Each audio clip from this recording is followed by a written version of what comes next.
Welcome back to Beyond the Crime, the podcast that takes you into the minds of criminals with your hosts Dr. Lars Madsen, Shay Addison, and Dr. Rob Brockman.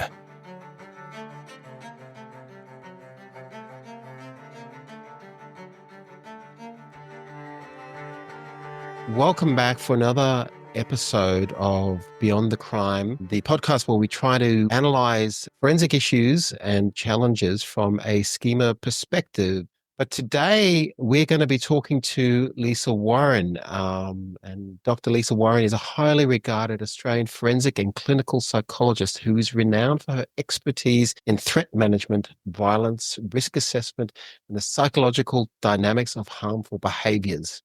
She holds the endorsements of a clinical and forensic psychology from the APS and is the clinical director of Code Black Psychology, a specialized service that she co-founded in Melbourne, which focuses on assessing and managing complex threats, including family violence, stalking, and coercive control.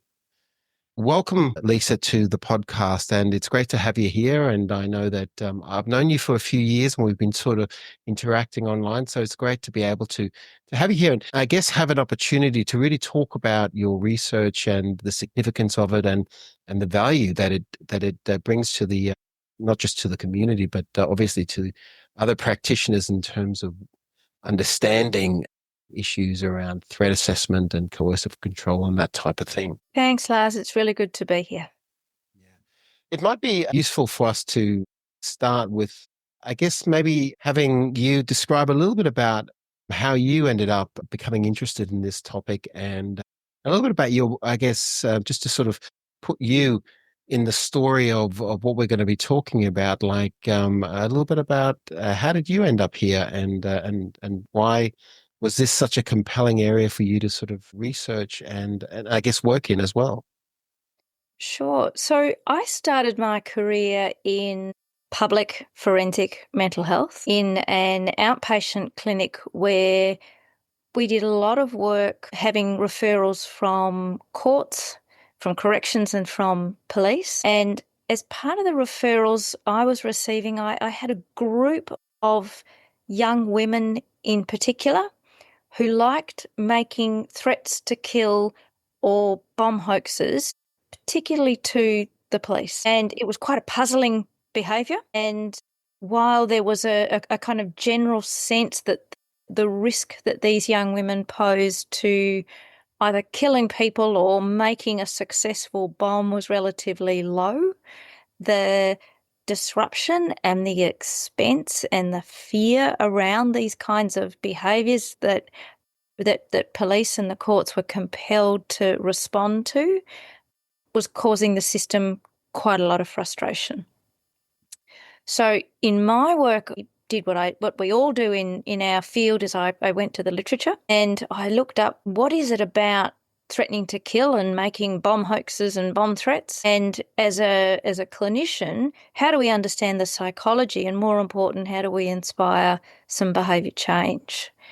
And the more I read, the more frustrated I became because the kind of the literature back in the day was that there was a reasonable amount of research and clinical practice guidelines on what to do if somebody says that they're going to kill themselves.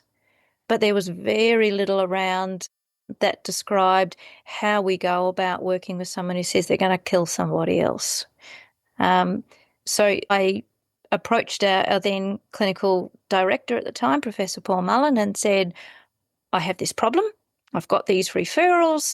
I've gone to the literature to try and understand this behaviour and the psychology and the thinking that might drive this behaviour and the kinds of needs it might be meeting, but I'm really not coming up with a lot.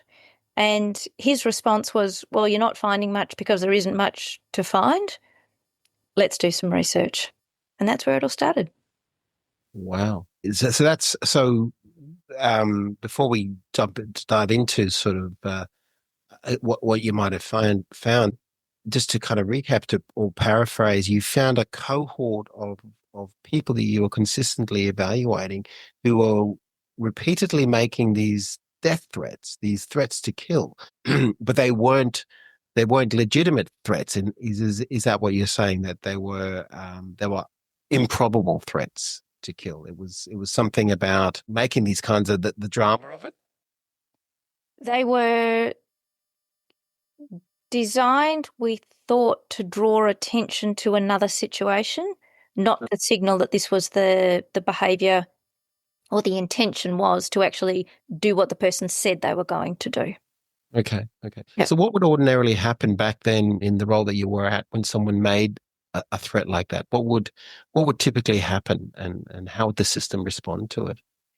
So threatening to kill is a crime in Victoria, as it is in a number of jurisdictions.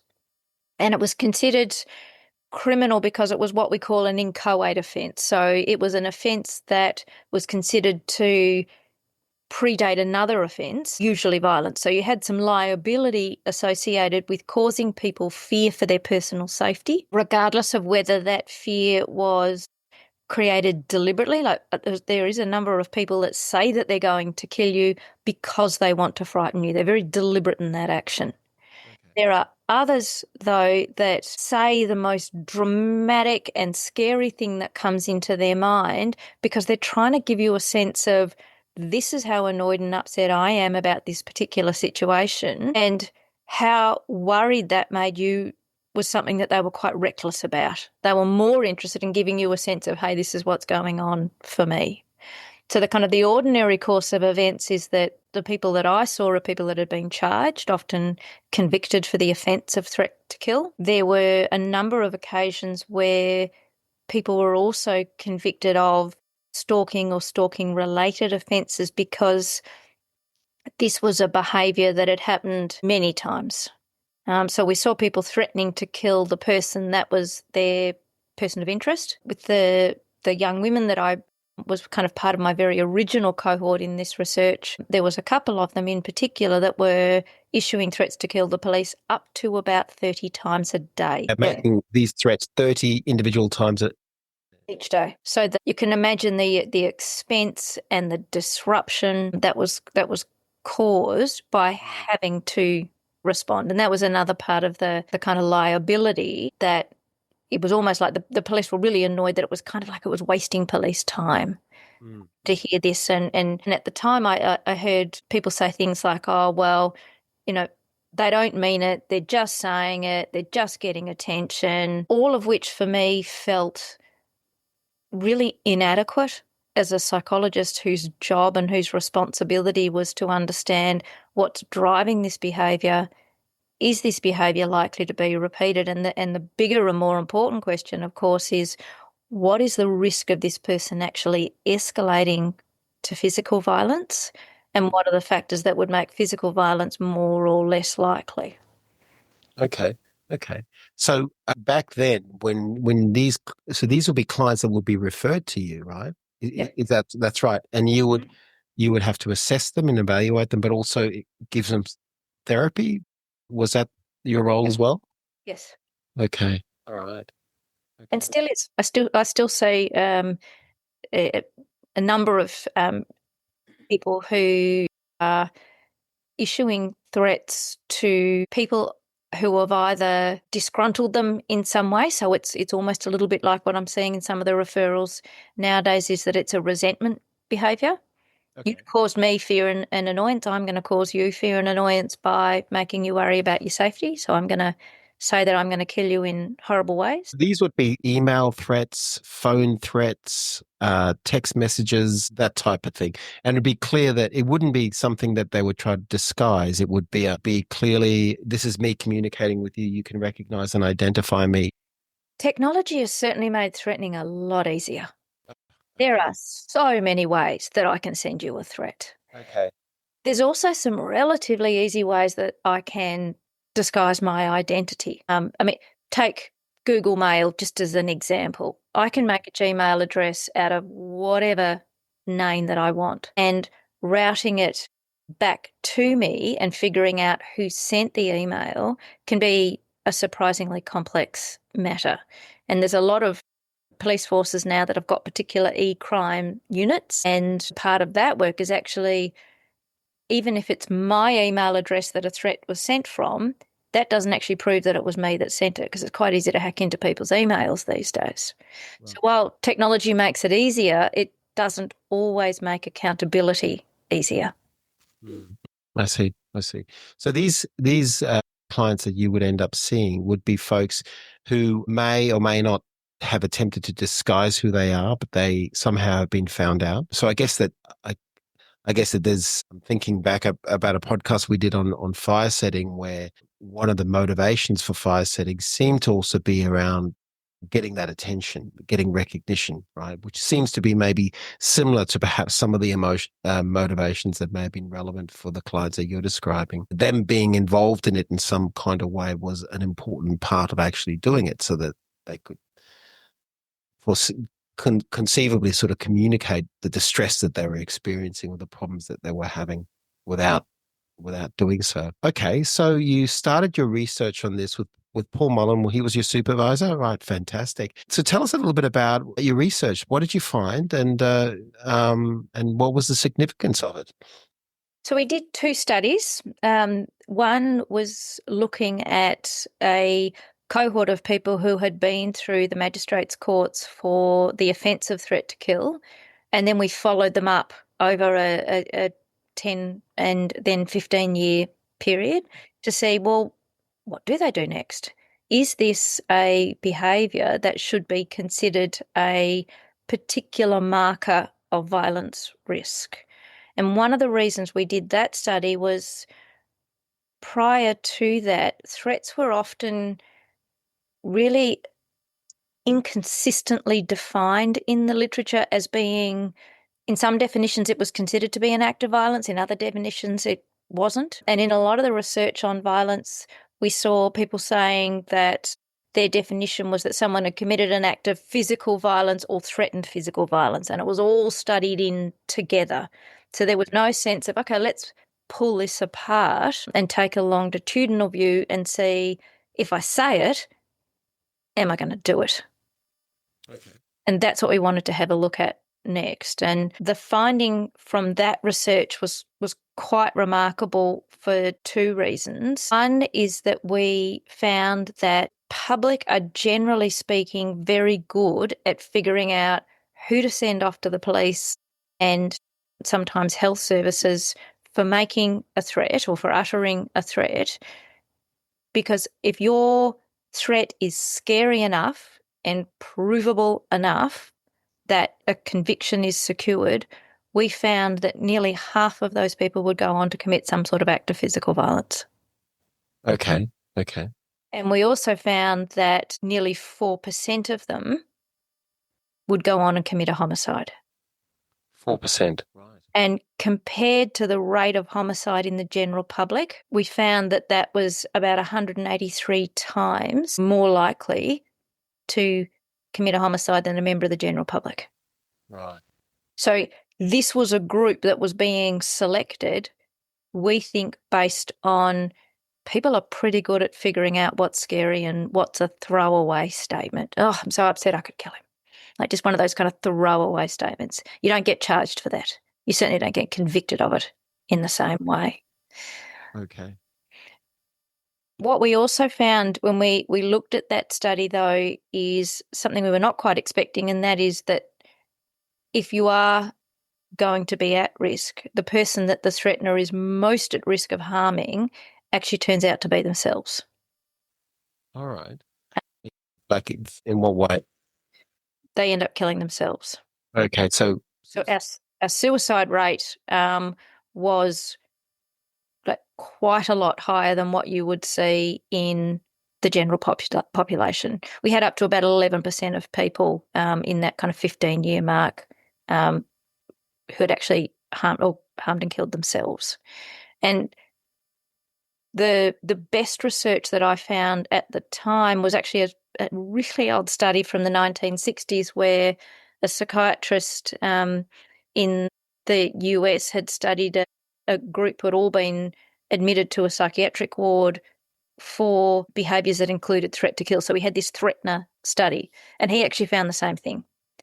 So a kind of wisdom that came out of that is that if I say I'm going to kill you, there is every chance that if I'm going to commit a fatal act, it's actually going to be against myself rather than anybody else. So we built into that our clinical practice of every time you look at a violence risk assessment that stems from a threat to kill, as standard practice, we include a suicide risk assessment. Okay. So, well, that seems like a little bit of a surprising finding that would be the case. But you mentioned also that this cohort that were at higher risk of acting out violently also were much more likely to have been violent towards other people. Is that the case? Like how were these people violent in? Most of the violence that happened that we saw, we looked at violent charges that happened with that group afterwards. Most of the time it was an assault charge. Yeah. And it's a little bit difficult to always to get victim data, but the best we could discover of the assault charges is that it didn't necessarily relate to the person who was threatened. So these are people that are using violence and aggression. Often we had people who had been in court for groups of charges, 8, 9, 10 times. So this is a behaviour that we see that people use to navigate their social situations quite often. And threats, we found in a lot of ways that made sense. And it's a behaviour that actually helps the person gain some control of a situation at the same time as actually avoiding physical violence. And when our other study was, I interviewed about 150 people through the clinic, all of whom had come through for offences that included threat to kill. And that was one of the common themes that they described on, when I asked them the question, why did you say that? Like, what was the kind of reaction that you would hope might have been the outcome of saying that you were going to kill this person? Or, and a lot of them said, I didn't know what else, or, variations of, I didn't really know what else to do. I didn't know how else to be taken seriously. Right. It's a very dramatic and effective way to get people to stop and pay attention. Right. And I didn't really want to hurt anybody, but I didn't know what else to do. And what we found, and perhaps from a schema perspective, is what do you do when you feel so disempowered that you don't know how to state strongly, I'm really upset about this situation. I don't like that I've lost my job, that my partner's left me, that I'm defaulting on my home loan in the bank. So choosing a style of communicating that is about as dramatic as you get starts to be reflective of the level of distress that the person has. It also starts to reflect perhaps their social and communication skills. Whereas you and I might be able to say, this is a deeply distressing situation for me where I can't just tolerate being in it as it is. I need to try and force some sort of change here. I want an explanation. I want a different outcome. I want to negotiate what we're doing differently, whatever it happens to be. It's hard to scale it. I want people to understand how much overwhelmed I feel. Okay, so the cohort of individuals who ended up being much more likely to sort of go down this pathway, they strike me as were you able to do any analysis on their characteristics? Are they, in terms of personality, in terms of mental health issues, in terms of presentations and that kind of thing? We did. We were able to match a lot of the records of the court cohort to the public mental health records. And then, of course, we, with the 150 or so that we interviewed, we were able to do full diagnostic interviews with everybody. Yep. Okay, what did you find? And what we found is that there's a particular presentation that we see frequently and that we worry about the most. So people who are suffering particularly a mood disorder ended up being at kind of that higher risk of non-fatal violence. So we saw them progressing to, like, they're the assault charges and things like that. And that actually gets played out, that finding gets played out in a number of different studies across the literature that shows that kind of emotional dysregulation and the emotional intensity that goes on with a mood disorder. You see that being intolerable for a sufferer, where their kind of risk of big, dramatic, harmful behaviour is in keeping with kind of the level of distress, which is why, when we're doing treatment, things like distress tolerance, emotional regulation, communication, and the capacity to actually describe what's going on are such critical skills, because it means that person's capacity to cope with the kind of the bigness of a mood disorder emotion is something that they feel like they've got some control and a command over. It's okay, even if it feels big, because I know how to describe and get my needs met in far more functional ways than dysregulating to violence and threats. Mm-hmm. We also found that psychosis, particularly acute psychosis, was the diagnosis that was more likely to be associated with fatal violence. And again, that finding plays out in a number of different studies as well. And part of the explanation for that is I think is twofold.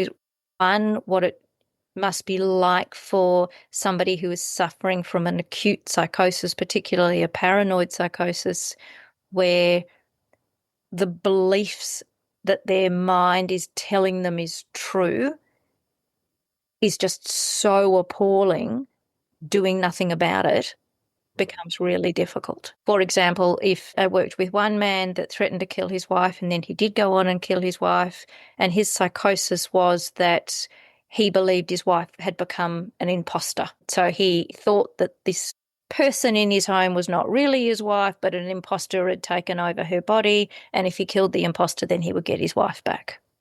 Okay. And we see that kind of thing play out in psychosis. So when we talked about the threatening statements that had happened, we got him after the homicide. We talked about threats before the homicide. It was this kind of desperate attempt not to hurt someone, because hurting someone felt morally reprehensible. So if you scared off the imposter, maybe they would go away and maybe he would get his wife back. He used it as a strategy, as a way of trying to solve, I guess it's the delusion that he was having at the moment, that his wife was in fact not who she presented as. Yeah, who she claimed to be. Yeah. Okay. Well, so psychosis, mood disorders. I mean, they sound like these would be chronic problems for people. Are they? Was personality disorder also considered in some of the evaluations that you did?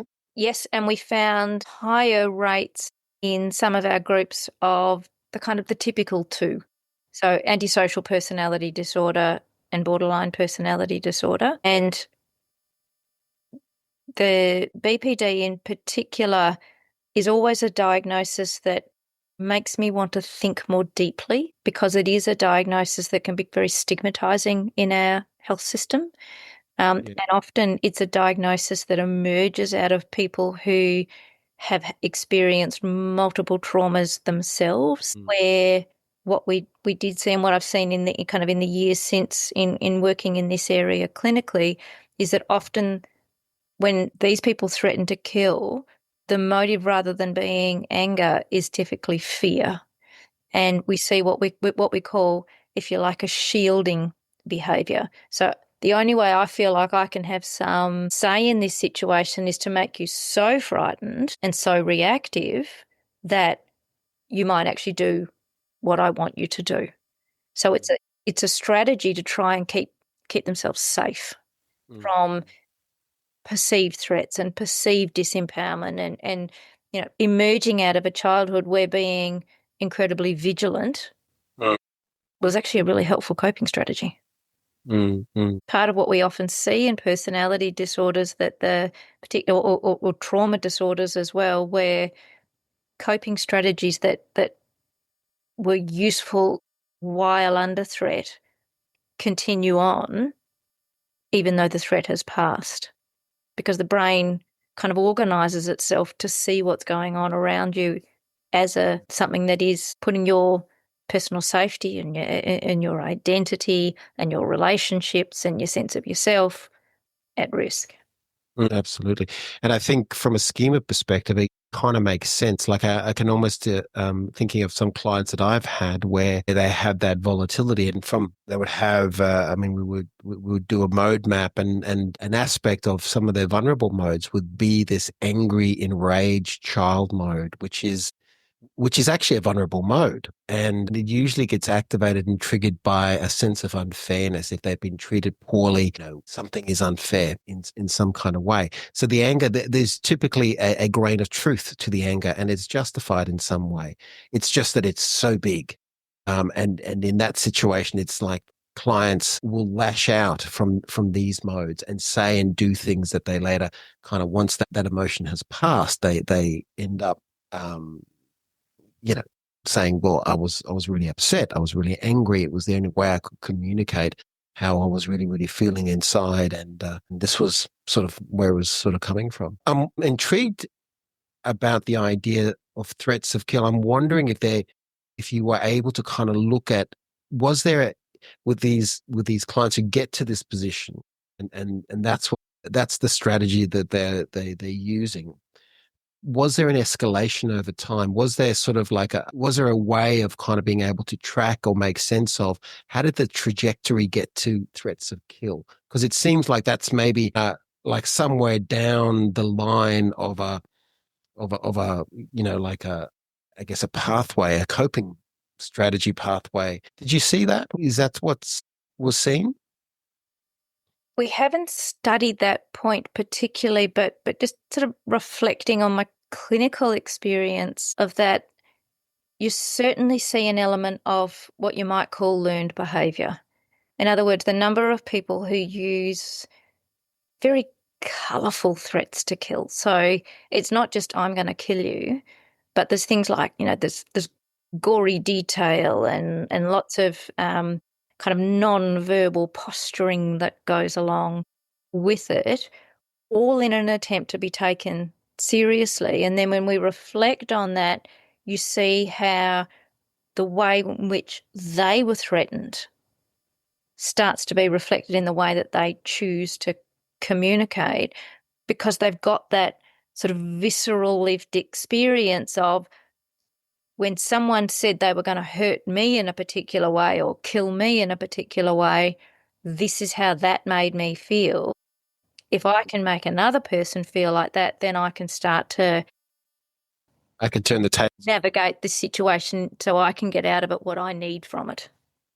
That's interesting. A phenomena that I've observed with clients who struggle with violent fantasies is often that they will retreat to violent fantasies in times of feeling vulnerable. And those violent fantasies will, in a sense, sometimes be, sadistically attacking, hurting, punishing people who they perceive have treated them poorly. And an aspect of their experience of these thoughts and fantasies is through a process of cultivating almost the fantasies in their mind. So sort of reveling in them or playing them through in their mind. And when I've asked them, what's that experience like? And many will report that it feels, well, they're distressed. There's an element of distress to it. But there's also an element of comfort to these thoughts, an element of feeling in control. There's an element of taking the power back. It's an element of righting a wrong, of delivering justice of sorts. So I'm wondering if that is a similar kind of thing that you think that you've perhaps have noticed or think might be relevant as well.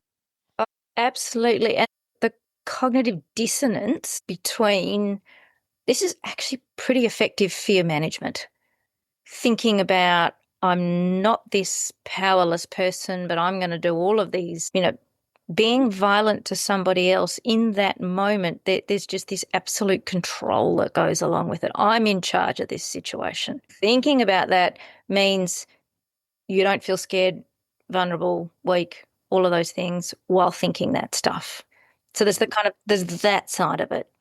But then the dissonance comes along when people, that kind of really challenges that person's sense of self. I'm not a bad person. I'm not a violent person. I'm not someone that wants to hurt somebody else. I actually want them to love me and like me and get along with me and take me seriously and want to include me and, all of those sorts of very human attachment and belonging needs. But the the psychology of being ignored or rejected or laughed at or hurt yourself is just so intolerable to sit with some people that it's almost like it's one extreme or the other. Yeah. And these kind of two lots of thoughts butt up against each other, and you see that really horrible mental space that some people live in. And I think that starts to speak to, particularly in the family violence area, where if you have and it is a little bit gendered, a man who's left by a woman and he doesn't know how to process that rejection, that how do I take control and not be rejected? You see, I speak to men who take the most extreme stance on things. Well, if I control her, if I frighten her, if I physically move her to whatever spot that I want, then she's not going to do that thing that I can't tolerate, which is get on with life and have me as someone who is entirely irrelevant to what's going on. And when we work in stalking, the idea of being relevant is kind of the holy grail of stalking, yeah. Even as a stalker, even if I can only find a third-party way to have you think about me, then kind of I'm still in a relationship with you. So if I can't communicate with you directly, I work with a number of people that use things like court processes to force contact. So if I take out an intervention order against you, you've got to respond to that. If I take you for harassment or unfair dismissal, or I've got one case at the moment where a man has got 3 different legal actions in 3 different jurisdictions against his ex-wife. And when we sat and spoke about it, I said to him, "Oh, what keeps you going? It's very expensive. It's very time consuming." And he said, "Yeah, but then she's thinking about me, and then maybe I get to be in a room with her, and I love her, and I'd go home if I could." And you realize what an absolute deficit there was in this person being able to process, I'm not wanted by this person anymore, and I have to be okay with that. It's intolerable. Too much. That's it's interesting, isn't it? You're sort of describing the sense where on the one hand they have these sides of themselves that are bullies, that are coercive controllers, and at the same time there's this very quick link to this intensely vulnerable side that's actually around wanting to be accepted and loved.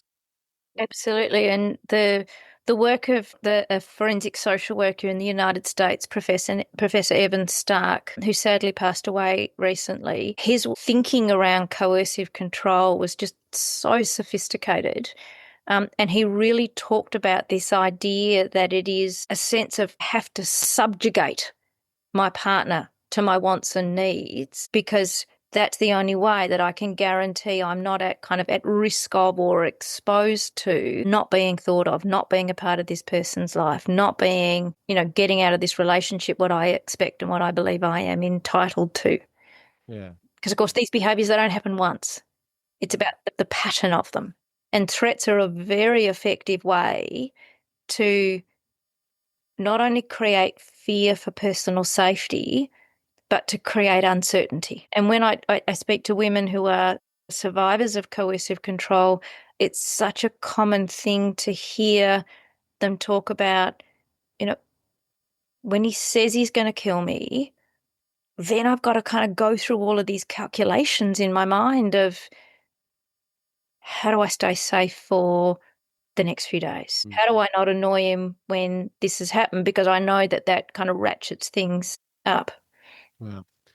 Now that we're talking about coercive control, that's different to threats to kill, right?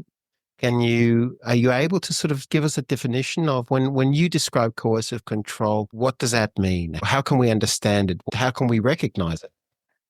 I really like Evan Stark's definition of it, and that's one I always go back to. So he kind of first coined this term back in about 2007, and he talks about this idea of a malevolent course of conduct that subordinates women to kind of an alien will of their own. So they're not doing what they want in their day-to-day life. And they do that by violating their kind of their physical integrity. So that's the physical violence. By denying them respect and autonomy, that's the kind of intimidation element of it. By depriving women of social connectedness. If you keep somebody isolated, it's way easier to control them. And then the control is kind of denying them access to the resources that would give them back a sense of agency and personhood and autonomy and even citizenship. Because instead, I'm in this place, and threats are a way to really create a sense of that kind of not just fear but uncertainty. So the difference between the two is that threat describes a particular form of communication behaviour. Coercive control, I describe it as it's like architecture. Okay. It's the architecture of subjugation. How do I, moment by moment by moment, wear down your belief that you've got any say, you've got any choice, and that you've got any input into how things run on a day-to-day basis. Well, okay. So it's like a suite of strategies around that are some are obvious and some are less obvious. There's Stark recognised, which I thought was absolutely incredible, that the behaviours that he saw of coercive controllers was really reminiscent of some research done back in the 1950s on prisoners of war in Korea. Okay. And what he realised is that the kind of these American Air Force prisoners of war were being controlled as prisoners of war. Those behaviours that really broke down that person's sense of free will looked very, very similar to what he was seeing reported in cases of family violence. Wow. Which is kind of mind-blowing when you think about it, that how we see behaviours play out as well when you start looking at cults. Yep. Looks really similar. And it works because it's not obvious at the start. I mean, it's not like anyone's ever woken up and gone, oh, I'm going to join a cult today. Mm-hmm. What's the hook that keeps people in for cults, for instance? Because I imagine that there's an element of things, love bombing, or, like there's a moment where things kind of maybe feel like, oh, this is doable, or this is okay, right? Or I can bear this out, or this will be different. Like you often hear of the experience of, something might happen in a relationship. There will be, control or punishment or violence, perhaps. And then suddenly there will be a moment of, I'm sorry, and I'll do better next time. And this is not who I am. And then that seems to be an element of how this process seems to sometimes work for folks, because then they perhaps feel trapped back in it, because there's a sense of, well, maybe hope and perhaps also anxiety that if they don't go along with it, then bad things will happen as well. Which is where threats are very reinforcing of exactly that. But to the kind of the love bombing idea, I often sort of describe and suggest that if you've got intensity at the very, very beginning of a relationship, it's a red flag. Because in most relationships, be they professional or personal, when they develop in a really functional way, things like trust and knowledge of each other and all those sort of things, they build mutually and gradually. That's kind of the typical course of kind of the healthy building of relationships. And when conflict happens, because you don't really ever want to be in a relationship where you're kind of endlessly agreeing with somebody. Conflict resolution is a really respectful process where disagreeing with each other means that there's still equal voice. In these sorts of relationships, the kind of the love bombing and the intensity, and you see this in cults as well, is really targeted at a person's vulnerabilities. Lonely people, it can be quite intoxicating to all of a sudden have someone who wants to text you 15 times a day. Right, yeah. But the kind of the gradual building of, as I said, trust and knowledge of each other, starts as a gradual thing, not a really intense thing. And then where do you go to from intensity? How do you go back to a really moderate, equal partnership when one has been so intense with the other? So it kind of sets up this impossible conundrum right from the beginning. Even though something like a prisoner of war begins in such a different set of circumstances because one person is forcibly captured and into that situation, the fact that Stark and others have seen that we call them the Biderman's 8, so there's 8 different sorts of strategies, with threats being one of them, that are used to really break down your sense of autonomy one by one by one. And one of the 8 is what we call occasional indulgences. And an apology is an indulgence because it makes you seem really reasonable. Oh, I'm sorry, I went a bit over the top there, and I kind of lost my temper, and I'm really sorry, I won't do that again. It can feel like, okay, well, perhaps this person is reasonable and that was a bit of a one-off. But it isn't in and of itself. It can actually be a quite a controlling strategy. What are the other 8? What are the 8? So one of them is isolation. And the effect of isolating is that if you remove all social supports, you foster dependency.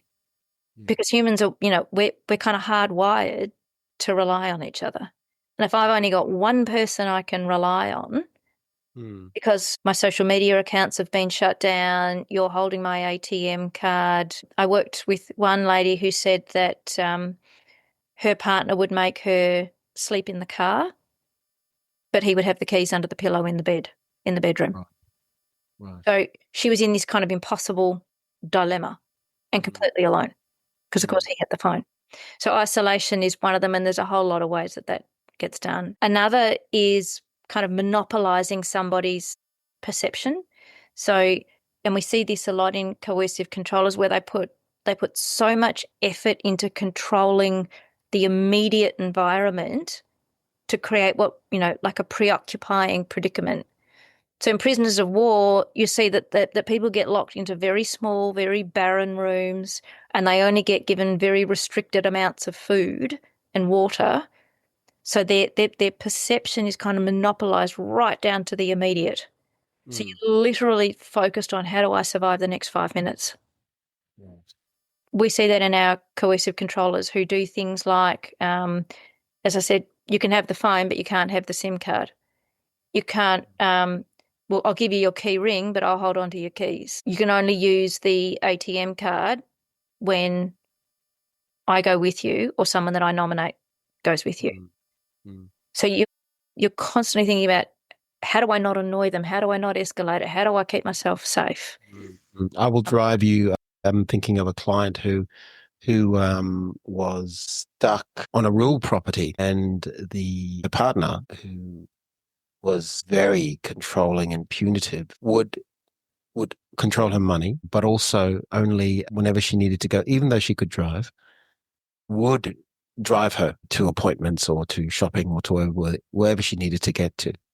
So there was always this lingering element of control through every aspect of her day almost. Yep. And no way of easily escaping. Absolutely. And that's another one of the tactics, is kind of demonstrating that omnipresence everywhere. Demanding passwords is another example of that. And the psychology behind that is that I'm showing you that resistance is absolutely futile. You can't tell the GP what's going on at home because I'm sitting in the room with you. Mm. At worst, I'll sit at the door. So that I'm everywhere, I'm watching what you're doing is, it's someone taking complete control over somebody else's fate. Wow. Another tactic is inducing debilitation and exhaustion. So if I can make you tired, you're easier to control. If I can erode your kind of physical and mental ability to resist, I'll do that. So I worked with another client where she was not actually ever allowed to sleep in the bed. She had to sleep on the floor next to the bed. Mm. And if she challenged it, of course, then she risked a bout of his rage, and just trying to figure out a way to get comfortable on the floor was actually safer. But of course, she spent her time, like, she was exhausted because her sleep was so poor. I imagine that with food as well, like that would be an element, isn't it? Food and work and tasks and responsibilities. Yeah. Why haven't you done this? Why haven't you done that? Yeah. Yeah, absolutely. And then the kind of the last of the 8 is this idea of just enforcing really trivial demands. Because the more you do any little thing that comes to my imagination, the more I can just continually check in that I've got complete compliance for you. Mm. So how you leave your toothbrush on the bathroom bench, Right. how you fold my socks, Mm. how you stack the dishwasher, whatever the trivial demand is. In the prisoners of war, one of the things that they would do is that they would force them to have these really pedantic rules, like you needed to stand exactly 5 steps from the door anytime a guard walked past. And if you were 4 steps or 6 steps, as according to their measurement of how big a step was, be harmed. And again, it's that demonstration of I am 100% in control here. Mm. And I think that's where, as we start to see this legislation rolled out in Australia, it worries me a little bit when the legislation wants to define which behaviours which would constitute coercive control and which would not. Yeah. Because in fact, any behaviour could have the effect of creating a sense of control. And then I wrote for Insight on this a couple of years ago, and the example that I used was giving flowers. In some situations, giving flowers is lovely. I love it when my husband does that. But in the situation I described, the flowers were given for cancelling the family barbecue and not making a fuss about it. Mm. So it was that indulgence for not arguing that being removed from and isolated from family was what needed to happen. Yeah. And in that example, and this comes from a case, the woman who received the flowers started to cry. And her tears were about just the absolute futility of her situation. Like, what on earth am I going to do? I can't even have family around anymore. And the tears enraged him. And so he grabbed the flowers and threw them in the bin and said, God, why do I even bother trying to be nice to you? No matter what I do, you're upset with me. So the kind of the turning it around to monopolise her perception of, I've got to be so regulated and so careful with absolutely everything that I do and say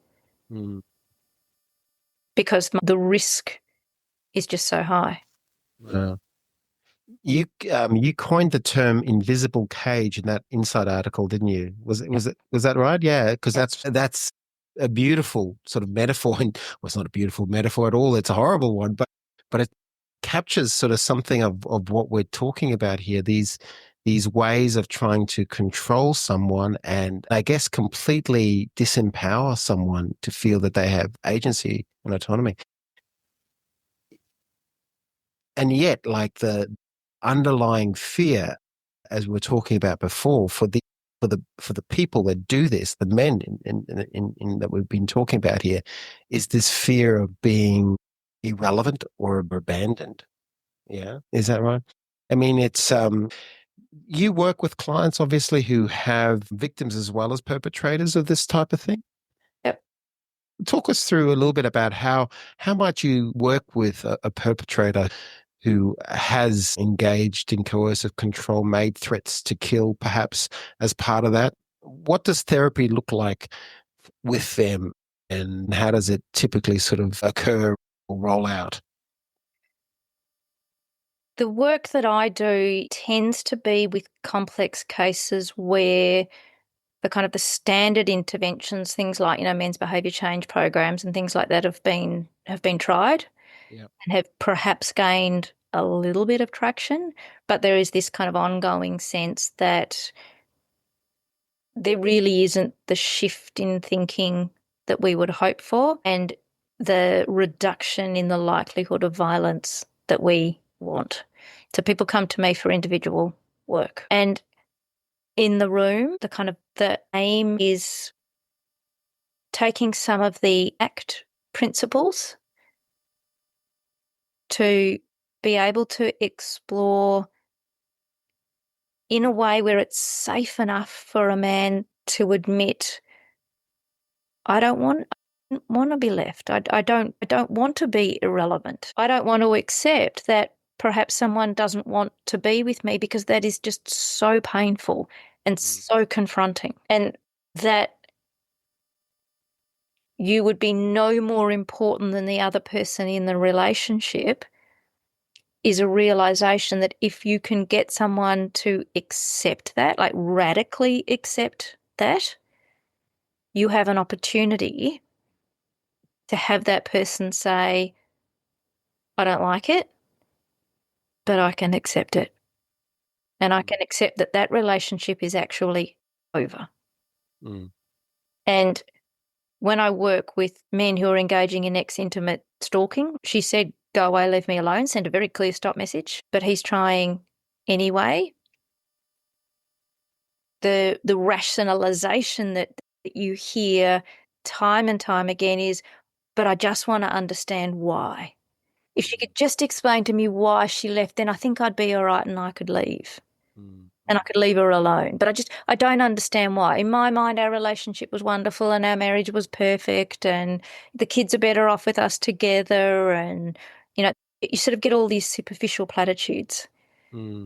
So making it safe enough to explore psychologically what's underneath that is, I suppose, the challenge and the reward of that kind of work, including that there is no answer to that question, why did she leave, that's ever going to be satisfying to that person. No. And I wonder whether that, and I'm just thinking about similar clients that I've worked with who have had stalking behaviors and just thinking that kind of question of, well, why does she feel this way? If she can explain it to me again, if I can understand it, then it'll be okay. And in my experience, it seems that's an acceptable thing to say, to allow you to keep pursuing this. Absolutely. Underneath that is an anxiety around something sometimes around being unlovable, I won't get this connection again. There is something about that this will never happen for me again. This was so special, or this felt so good, or this,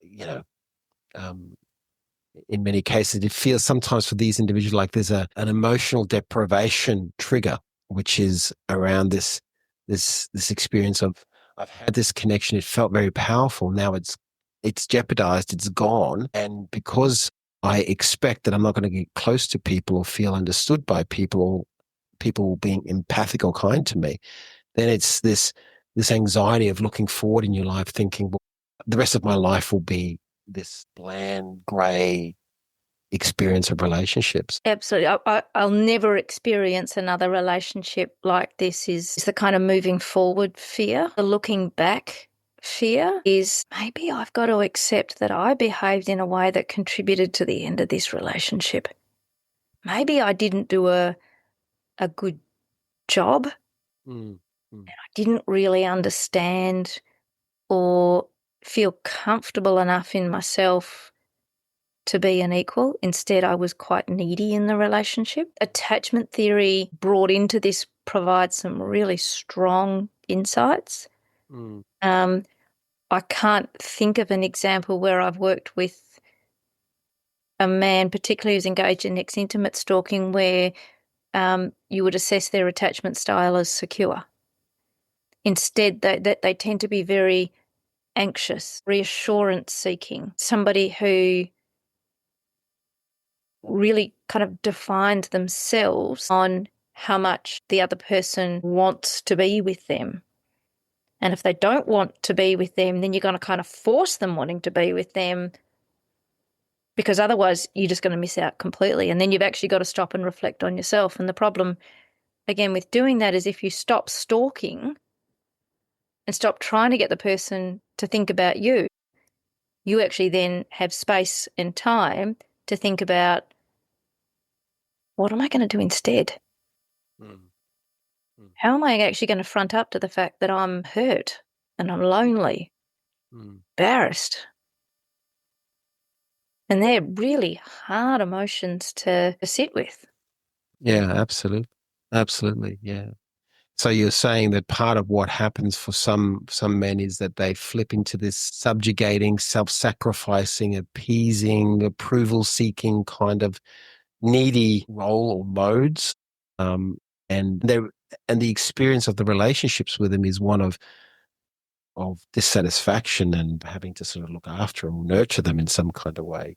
I often feel like stalking is really good avoidant coping. Avoiding coping, yeah. Because I'm avoiding reflecting on myself.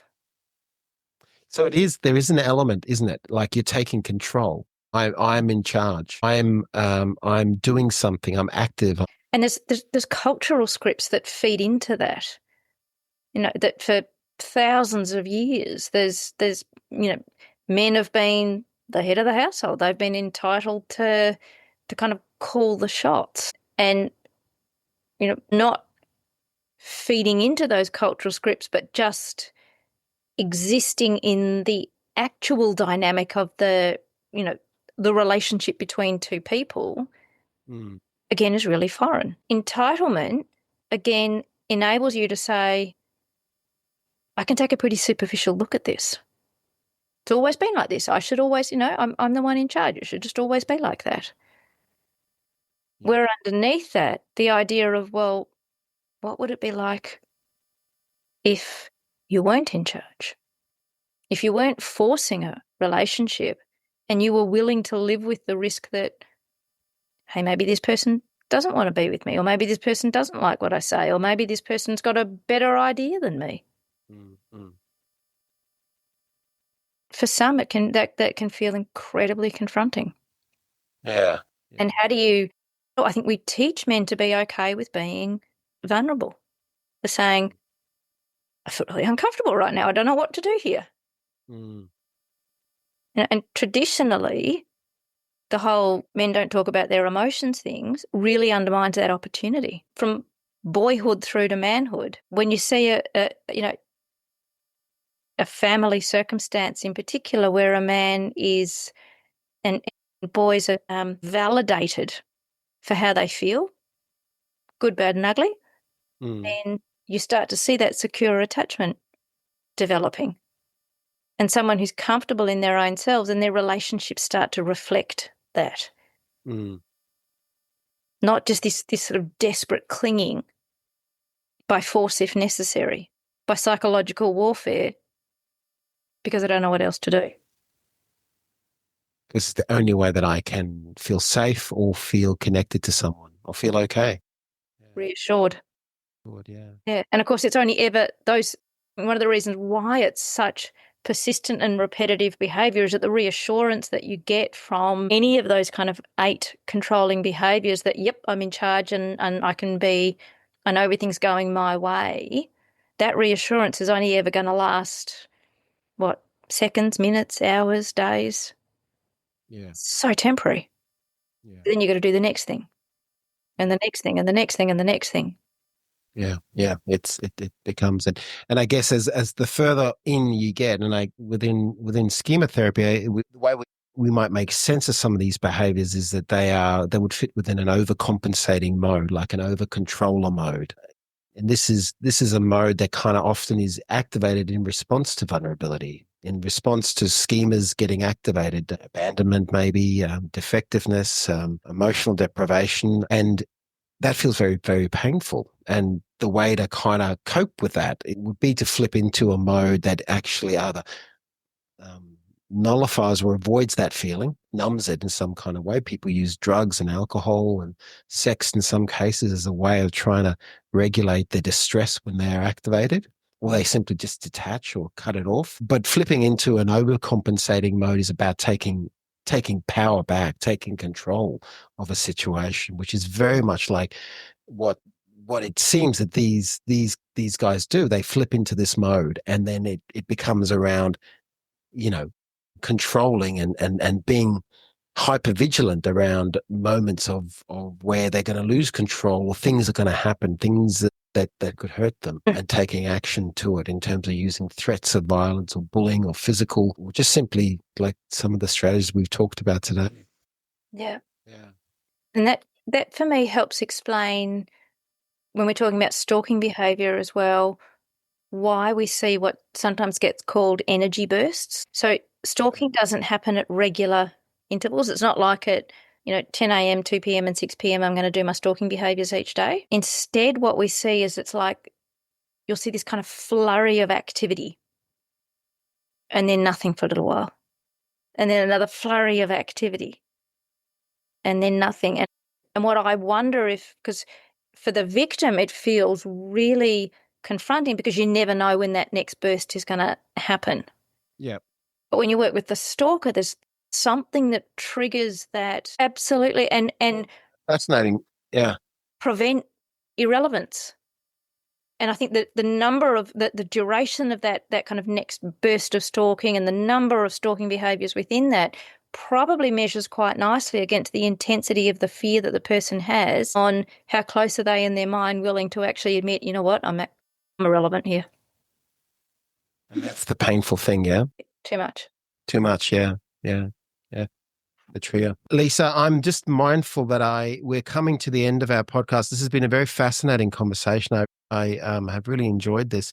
Look, it'd be lovely to try to have you on another time, and maybe what we can do is just focus specifically on the forensic schema model, and try to kind of apply some of these ideas and concepts that we've discussed today to how, as a forensic psychologist, forensic schema therapist, could we make sense of this?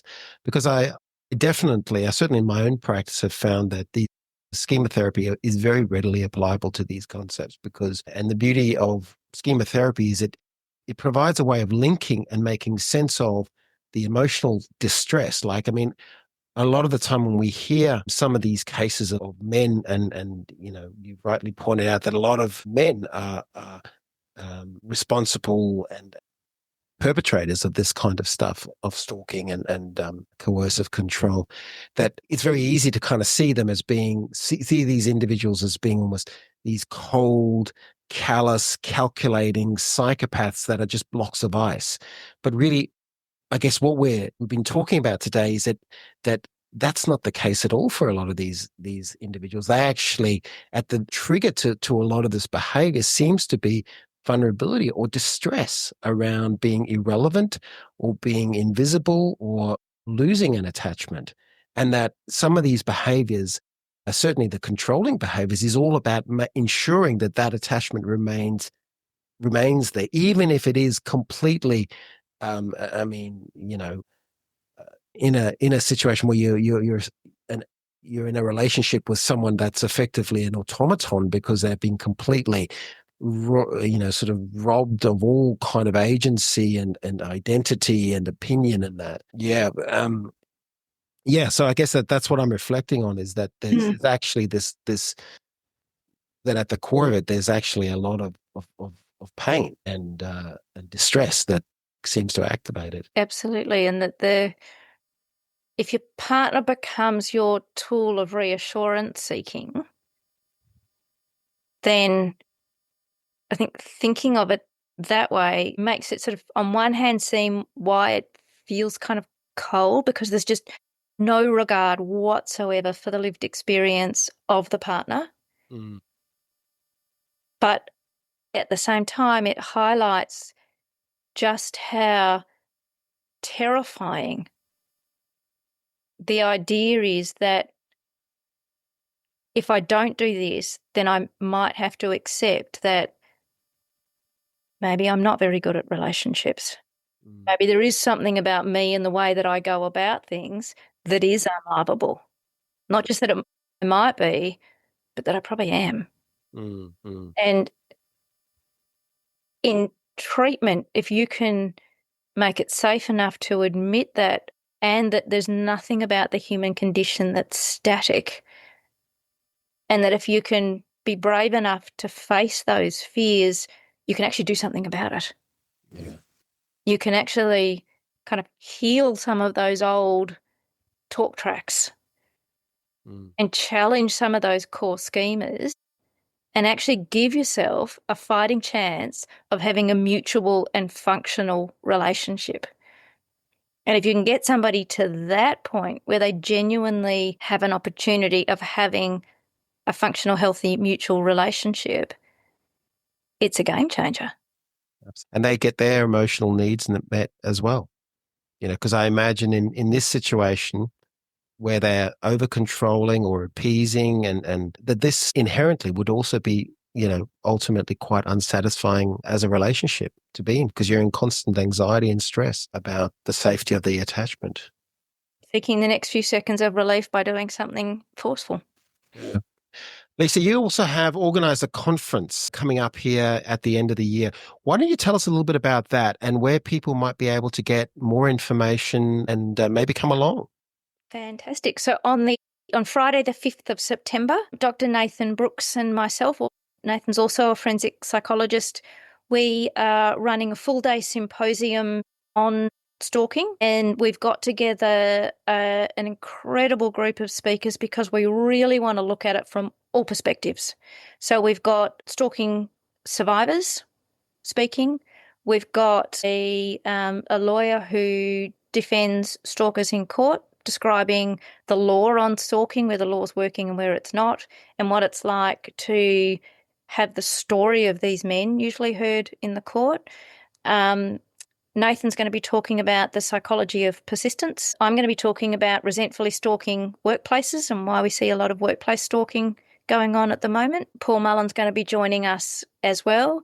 And we're going to have Ruby talking to us about a very specific protocol that we've put together at Code Black to support stalking victims. We call it our Be Safe, Feel Safe strategy. So she'll share some of the details of that. So we're in Melbourne. It's in person only at the Marriott. So there's information on Nathan's website and LinkedIn page, on my LinkedIn page. All included as well on. Yeah, beautiful. Note here as well, so we'll make sure that all that information is attached down below or on the YouTube website where we have it as well. Brilliant. Yeah, well, thank you so much, Lisa. I'd love to have you back and talk through maybe a forensic schema mode map approach to sort of making sense of this stuff. I think that'd be really interesting. Thanks, Lars. It's been great.